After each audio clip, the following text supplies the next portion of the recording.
Assalamualaikum warahmatullahi wabarakatuh. Waalaikumsalam warahmatullahi wabarakatuh. Ya, bagaimana kabarnya kalian? Alhamdulillah sehat. Nah, sebelum memulai pembelajaran pada hari ini, alangkah baiknya kita berdoa terlebih dahulu ya. Berdoa menurut agama dan kepercayaan masing-masing, dipersilahkan. Berdoa selesai. Sebelumnya, Ibu akan presentasi terlebih dahulu ya. Yang pertama, Zahratul Nadia Hadir. Takmilatul Jannah Hadir. Mei Aulia Enggak berangkat. Mei Aulia Enggak berangkat, Bu. itu keterangannya apa? Izin. Izin kemana? Acara keluarga, Bu. Acara keluarga. Ya. Pertiwi Megaweni Hadir. Hadir. Masjidatul Inayah Hadir. Febria Zahra Enggak berangkat. Enggak berangkat. Sakit. sakit. Nurhaini hadir ya. Jadi berarti hari ini yang tidak hadir itu Mei Aulia sama Febria Zahra ya. Iya, Bu. Yang lainnya berarti berangkat semua. Iya, Bu. Ada yang belum saya presentasi? Udah, Bu. Sudah semua. Gimana kalian masih semangat hari ini? Semangat. Semangat ya, walaupun ini sudah jam 2, tapi kita harus tetap semangat. Materi pada hari ini sudah ada yang tahu? Kita akan belajar mengenai materi apa? Belum. Nah, pembelajaran sebelumnya kan kita sudah mempelajari mengenai badan usaha, mengenai persamaan dasar akuntansi, dan pada hari ini nanti kita akan mempelajari mengenai transaksi perusahaan, perusahaan jasa, perusahaan dagang, dan perusahaan manufaktur. Sebelumnya Ibu akan menyiapkan PPT terlebih dahulu ya. Iya, Bu.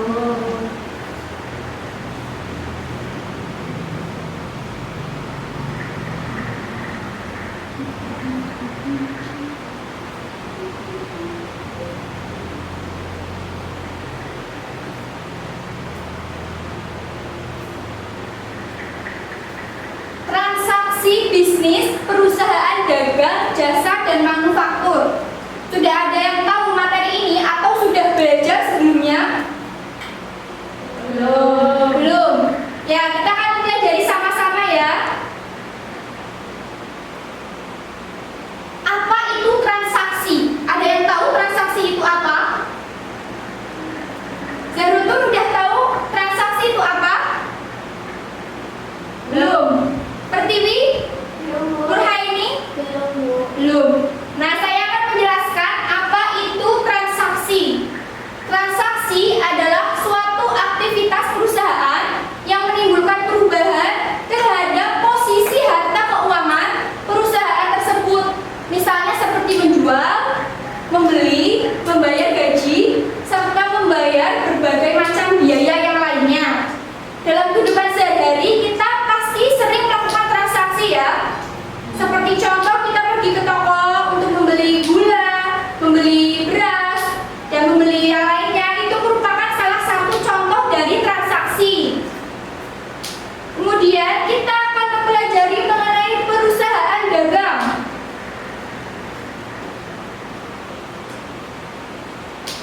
Apa itu perusahaan dagang? Sudah ada yang tahu perusahaan dagang itu apa? Belum. Belum. Perusahaan dagang adalah perusahaan yang mengelola barang yang sudah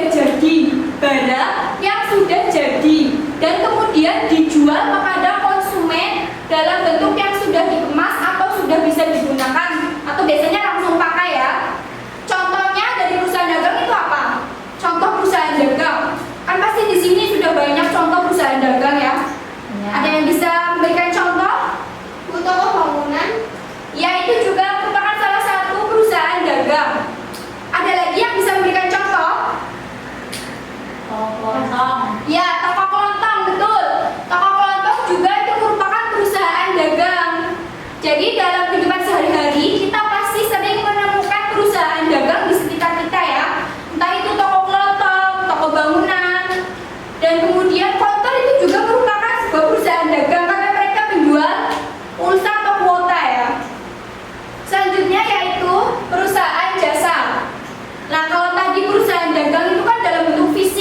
ada wujudnya. Seperti contoh kita membeli gula, ada gulanya. Kalau perusahaan jasa itu merupakan perusahaan yang menjual jasa mereka atau memberikan pelayanan kepada konsumen yang tidak berwujud secara fisik atau nyata, melainkan berwujud seperti kepuasan atau kesenangan dari konsumen mengenai pelayanan yang diberikan perusahaan tersebut.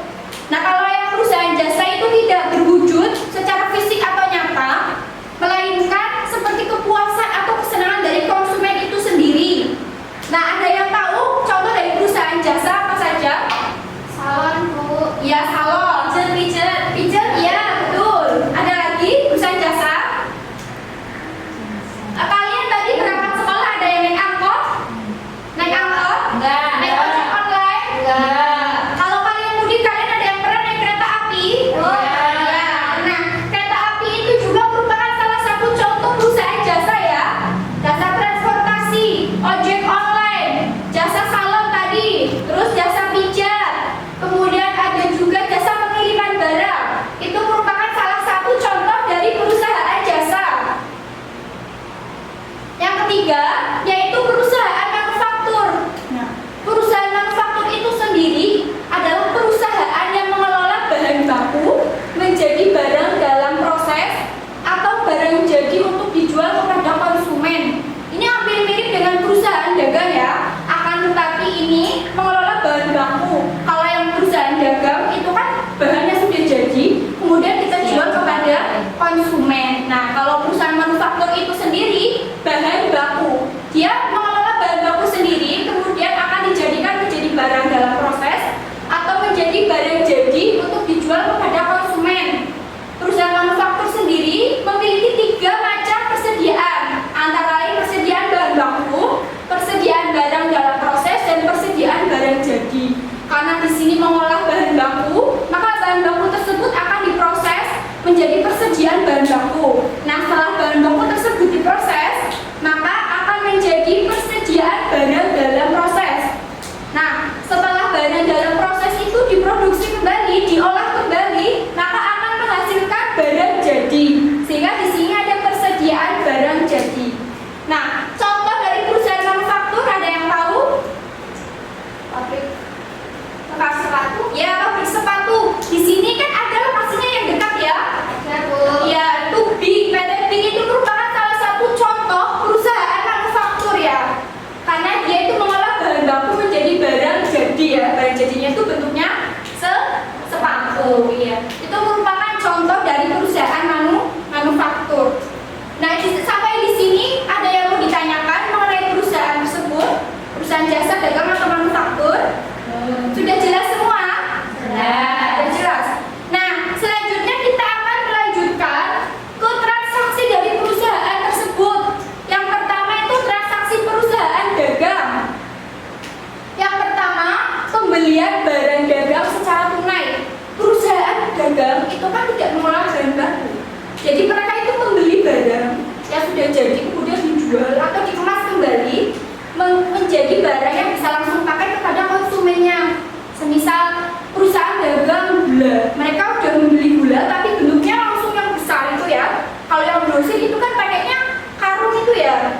Nah, nanti akan dikemas kembali supaya menjadi kemasan yang lebih kecil lagi, yang biasanya kita beli dalam ukuran 1 kilo atau setengah kilo atau seperempat.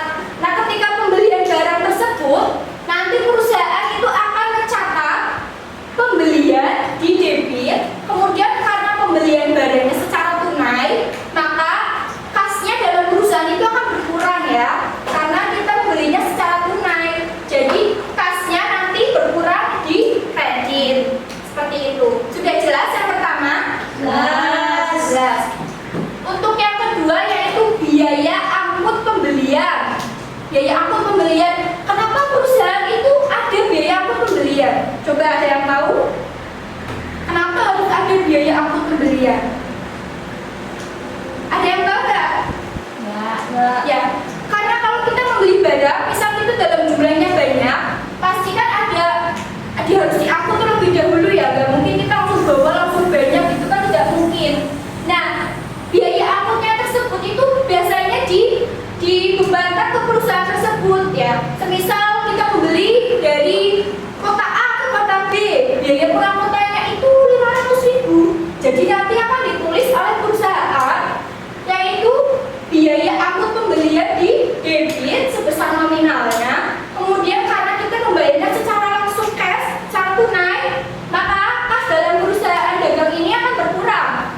Jadi yang dicatat yaitu kas di kredit sebesar nominalnya. Semisal tadi 500.000, maka nanti kasnya juga 500.000.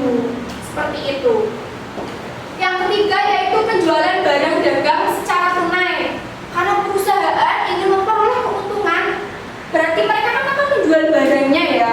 Nah, penjualan barang tersebut itu kalau secara tunai nanti yang dicatat yaitu kasnya bertambah karena mereka melakukan penjualan. Berarti kasnya akan masuk ke perusahaan ya, dari konsumen ke perusahaan, ke produsennya. Nah, yang akan dicatat yaitu kasnya di debit sebesar nominalnya. Misal kita contoh saja kita menjual barang sebesar 5 juta, maka kasnya sebesar 5 juta di debit, kemudian pembeliannya di kredit sebesar 5 juta. Sudah jelas transaksi perusahaan dagang? Jelas. Ya, ini baru 3 ya, contoh yang lainnya itu masih banyak. Jadi kalian bisa mencari referensi di internet atau di buku atau di perpustakaan, itu banyak sekali contoh dari transaksi perusahaan dagang. Jadi kalian tidak hanya berpatokan pada contoh yang saya berikan ya, yang saya paparkan di materi ini ya. Yang selanjutnya itu transaksi perusahaan jasa. Walaupun perusahaan jasa itu tidak memberikan dalam bentuk fisik wujud yang nyata, hanya melalui kepuasan, tetapi perusahaan jasa juga ada transaksinya ya. Pendapatan jasa, misal kita jadi salon, ada konsumen bisa mau cuci rambut sama potong rambut, nah kita akan mendapatkan pendapatan jasa, imbalan dari jasa yang sudah kita berikan. Nah, ketika konsumen itu membayar kepada kita, maka akan dicatat kasnya dalam debit sebesar nominal tersebut, kemudian pendapatan jasanya di kredit sebesar nominalnya tersebut. Semisal orang ke salon bayar 50.000 ya, kasnya berarti 50.000, kemudian pendapatan jasanya juga 50.000, seperti itu. Nah, yang kedua itu beban gaji karyawan. Setiap perusahaan pasti mempunyai karyawan ya, gak mungkin gak ada karyawannya. Kalau misal sendiri itu berarti kan nanti dipotong untuk sendiri ya. Nah, kalau karyawan, beban gaji karyawan itu apakah yang membayar itu pemerintah? Itu kan bukan ya, yang membayar itu perusahaan tersebut. Semisal karyawan dibayar akhir bulan, akhir periode tersebut, misal 1 bulan gajinya 3 juta, maka nanti perusahaan akan mengeluarkan uang sebesar 3 juta untuk membayar gaji karyawan. Nah, yang akan dicatat itu beban gaji karyawan di debit sebesar 3 juta, kemudian kasnya itu berkurang karena berkurang untuk membayar gaji ya. Jadi berkurang, maka kasnya berkurang akan ditulis di kredit. Kalau kita bertambah itu di debit, kalau misal berkurang itu nanti kita tulisnya di kredit. Yang ketiga, biaya sewa gedung dibayar di muka. Misal perusahaan kan karena masih merintis, jadi mereka masih menyewa bangunan, masih menyewa gedung. Nah, karena untuk mengefisiensikan biaya, maka mereka sudah menyisihkan biaya atau menyisihkan uang untuk membayar biaya sewa di muka. Di muka itu artinya saya bayar dulu gitu. Misal saya akan mengontrak gedung 1 tahun selama dari bulan Januari sampai Desember, maka saya akan membayarnya di awal di muka. Jadi bulan Januari saya belum menempati gedung tersebut, tetapi saya sudah membayar sewa gedungnya. Nah, nanti akan ditulis sewa dibayar di muka di debit, kemudian kasnya berkurang di kredit, seperti itu. Biaya sewa gedung. Setiap perusahaan juga bisa melakukan sewa gedung dibayar di muka juga bisa ya, karena kan perusahaan tidak memungkinkan mempunyai gedung sendiri-sendiri. Kalau masih merintis itu kan biasanya masih menyewa gedungnya. Sudah paham tadi yang perusahaan jasa? Ya, yang ketiga yaitu transaksi perusahaan manufaktur. Tadi kan mengolah barang baku, bahan baku menjadi barang dalam proses atau barang jadi. Nah, maka di sini perusahaan akan membeli bahan baku terlebih dahulu ya, karena kan tadi mengolah bahan baku. Nah, supaya untuk membuat menjadikan barang jadi, menghasilkan suatu produk jadi, maka perusahaan tersebut akan melakukan pembelian bahan baku.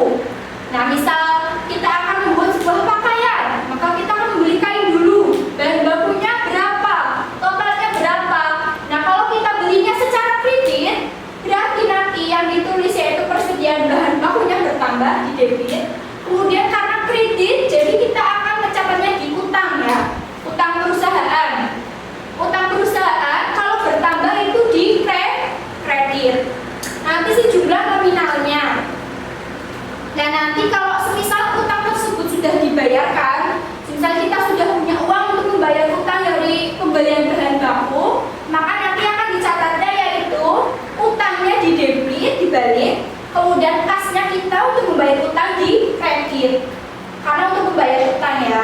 Nah, kemudian pemakaian bahan baku. Setelah bahan baku tersebut dibeli, maka bahan baku tersebut nanti akan diolah menjadi barang jadi. Nah, pada saat diolah, kita akan memakai persediaan bahan baku, pemakaian bahan baku. Nah, di sini akan dicatatnya BDP BBB. Ada yang tahu apa itu BDP BBB? Nah, BDP itu barang dalam proses, BBB biaya bahan baku. Yang diproses itu kan bahan bakunya. Nah, akan dicatat di debit. Kemudian persediaan bahan bakunya akan berkurang. Kenapa berkurang? Karena sudah dipakai. Jadi dicatatnya persediaan bahan baku di kredit. Yang ketiga, kita sudah mengolah bahan baku tersebut menjadi barang jadi, maka kita akan menjualnya. Nah, ketika terjadi transaksi penjualan, maka yang dicatat yaitu kasnya di debit karena ini penjualan tunai ya. Kalau penjualan kredit berarti kita akan mencatat apa? Kalau kredit, penjualan kredit apa? Ini penjualan bukan pembelian. Kita menjual barang tapi konsumen kita akan membayarnya secara kredit, tidak tunai. Iya, piutang. Kalau penjualannya secara kredit berarti dicatatnya piutang sama penjualan. Kemudian kalau penjualannya itu secara tunai berarti kita akan mencatat kas dan penjualan. Nah, setelah kita mencatat kas sama penjualan, kita juga harus mencatat harga pokok penjualan. Harga pokoknya itu berapa? Nanti kita tulis di debit. Kemudian persediaan barang jadinya berapa? Yang karena kita menjual barang, berarti nanti persediaan barang jadinya otomatis akan berkurang ya. Nah, karena berkurang, kita catatnya di kredit di sini. Tadi kan Ibu sudah membuat kelompok ya. Sudah membuat kelompok, satu kelompok itu 2 anak ya. Kalau semisal temannya satu bangku, nggak berangkat, bisa ikut ke kelompok yang di belakangnya ya. Ya, nah nanti kalian akan mencari macam-macam jenis transaksi dari perusahaan tersebut. Perusahaan dari perusahaan jasa, perusahaan dagang atau manufaktur. Kalian bisa memilih salah satu perusahaan tersebut. Semisal, saya mau cari transaksi dari perusahaan jasa, boleh silahkan. Terus misal dari kelompok satunya, Bu saya mau dari perusahaan manufaktur, boleh. Nah, kalian bisa mencarinya, kemudian kalian juga catat ya, ininya jurnalnya, catatan umum saja. Kemudian nominalnya juga iya, dan transaksinya itu ditulis secara jelas ya. Misal PTA membeli bahan baku kain sebanyak 2 juta, dibayar secara tunai, seperti itu. Nanti juga dicatat jurnalnya. Nah, waktu untuk mengerjakannya, Ibu akan memberikan waktu 10 menit ya. Satu kelompok kira-kira bisa mencari berapa transaksi? 5 bisa nggak? Atau kebanyakan? Kebanyakan. Berapa? 2 ya? Silakan, kan bisa dirembukan ya. Kan satu kelompok ada 2. Setiap orang bisa berkontribusi mencari satu contoh transaksi. Dan itu nggak boleh sama ya. Jadi harus beda-beda. Ya, waktunya dimulai dari sekarang ya, 10 menit dari sekarang. Silakan dikerjakan. Ya, waktunya udah selesai ya, udah 10 menit. Silakan masing-masing kelompok bisa mempresentasikan hasilnya. Mulai dari kelompok yang sebelah sini terlebih dahulu. Contohnya apa? Di sini aja ya Bu. Ya, apa-apa. Mau itu transaksi perusahaan Jasa, perusahaan jasa. perusahaan jasa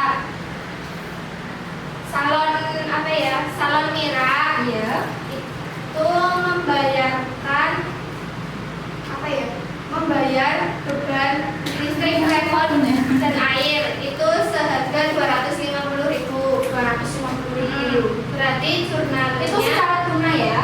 tunai.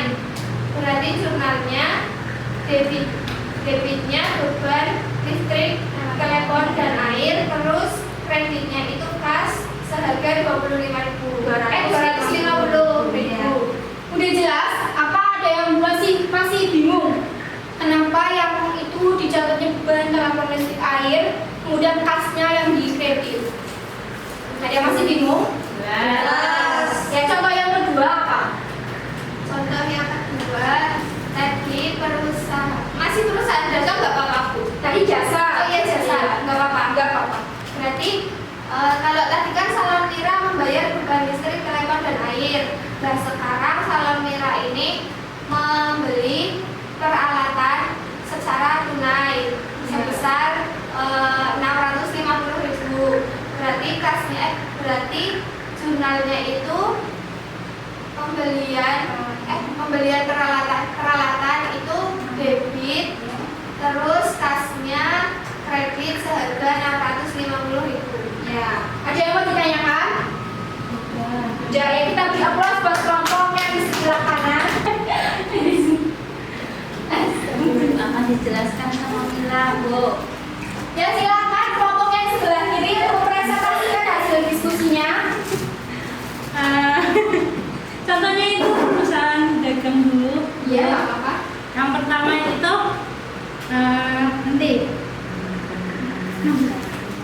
ya, pembelian barang dagangan secara tunai seharga 3 juta.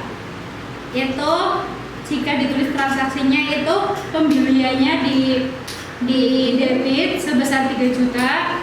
Iya. Terus kasnya di kredit sebesar 3 juta juga. Kemudian contoh yang kedua.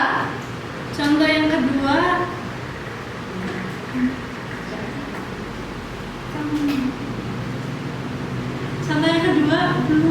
Belum. Kelompok sini ada yang bisa membantu kelompok sebelahnya? Silakan, nggak apa-apa, nanti akan ibu kasih nilai plus buat kalian yang aktif ya, jelas ya. Silakan. Nanti akan ibu catat namanya. Ayo membantu hanya satu contoh transaksi saja nggak apa-apa. Misalnya bebas mau jasa, mau manufaktur juga nggak apa-apa. Ayo.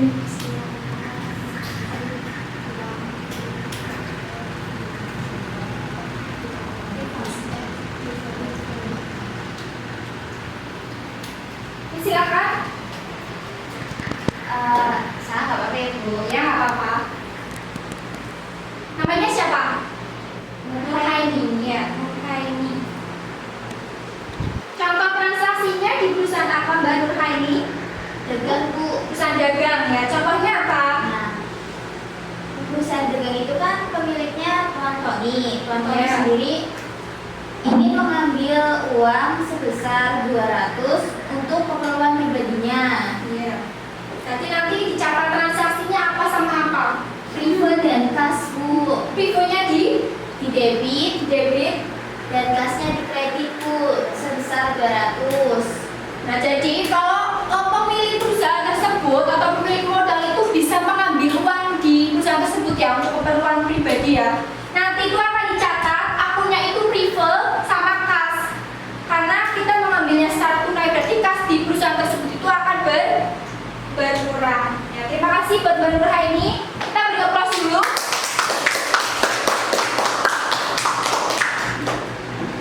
Ya, nah, demikian tadi pembelajaran mengenai transaksi bisnis perusahaan jasa dagang dan manufaktur. Kemudian ibu akan memberikan tugas kepada kalian berupa resume dari pembelajaran hari ini. Silahkan kalian membuat resume sesuai dengan bahasa kalian masing-masing. Misal kalian hanya mencatat intinya saja pun tidak apa-apa, karena nantinya akan dijadikan sebagai bahan ajar untuk kalian ya, semisal ulangan atau apa. Jadi kalian tidak perlu capek-capek baca banyak. Kalian hanya perlu membaca rangkumannya kalian yang sudah buat. Ya, nanti ini tuh tugas individu ya. Jadi nanti dikumpulkan pada pertemuan berikutnya. Dan juga ada tugas tambahan dari ibu, yaitu contoh transaksi bisnis perusahaan dagang, jasa, dan manufaktur. Masing-masing perusahaan itu kalian cari 10 transaksinya dan dikumpulkan juga minggu depan beserta dengan resumenya ya. Aduh Bu, kok banyak banget sih Bu? Bu. Ya tadi kan sudah dijelaskan ya. Karena udah, jadi ibu anggap itu kalian sudah bisa semua. Nah nanti contoh transaksinya itu setiap siswa nggak boleh sama ya. Kalian bisa tanya dengan siswa yang satunya, asalkan transaksi kalian tidak sama. Walaupun sama-sama pembelian, tapi nominalnya beda dan perusahaannya juga beda. Ada yang mau ditanyakan? Tidak. Cukup. Ya, demikian pembelajaran pada hari ini. Nah, untuk pembelajaran berikutnya nanti kita akan mempelajari mengenai jurnal. Tadi kan hanya pencatatan transaksi secara umum saja ya, secara gambaran umumnya. Nanti pertemuan berikutnya setelah tugasnya sudah dikumpulkan, setelah kalian sudah mengerjakan semua, nanti kita akan mempelajari mengenai jurnal umum. Jurnal definisinya, macam-macamnya dan cara pencatatannya dalam jurnal tersebut. Sebelum mengakhiri pembelajaran pada hari ini, alangkah baiknya kita berdoa terlebih dahulu supaya ilmu yang kita dapatkan hari ini bisa bermanfaat bagi kita semua. Amin. Berdoa menurut agama dan kepercayaan masing-masing dipersilahkan.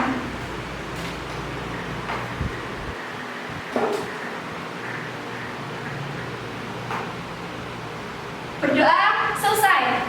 Mohon maaf apabila ada kesalahan. Saya akhiri. Wabillahi taufiq wal hidayah. Wassalamualaikum warahmatullahi wabarakatuh.